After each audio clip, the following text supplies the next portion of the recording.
Hey guys, मैं हूं आनंद और आज हम अनबॉक्स करने वाले हैं Realme का C11 जो कि इंडिया में 14 को लॉन्च होगा। उसी के साथ में Realme का 6i भी लॉन्च होगा, जिसकी अनबॉक्सिंग हमने कर दी है, आप चैनल पे जाकर देख सकते हैं।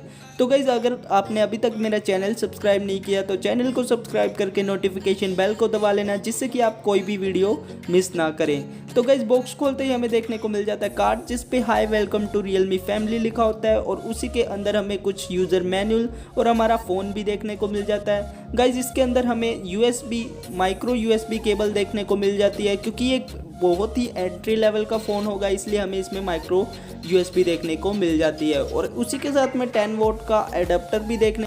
तो चलिए गाइस, फटाफट से मैं आपको इसकी स्पेसिफिकेशंस के बारे में बता देता हूँ। इसमें हमें 2GB रैम का बेस वेरिएंट देखने को मिल जाता है, जिसकी प्राइसिंग मेरे ख्याल से 6000 से शुरू हो जाएगी।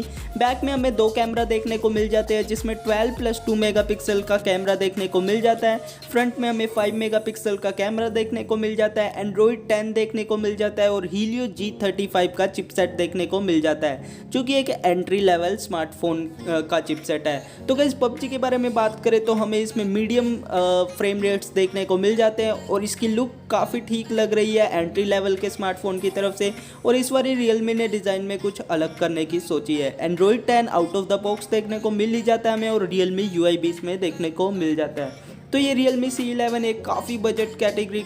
तो गाइज, यही था हमारा Realme C11 का फर्स्ट इंप्रेशन एंड अनबॉक्सिंग। आपको वीडियो कैसी लगी कमेंट कर जरूर बताना, और Realme C11 के बारे में आपके क्या थॉट्स हैं ये भी कमेंट कर जरूर बताना। तो मिलते हैं अगली वीडियो में, तब तक के लिए जय हिंद, वंदे मातरम। और अगर मेरा चैनल आपने सब्सक्राइब नहीं किया तो सब्सक्राइब करके जरूर जाना और वीडियो को लाइक भी कर देना।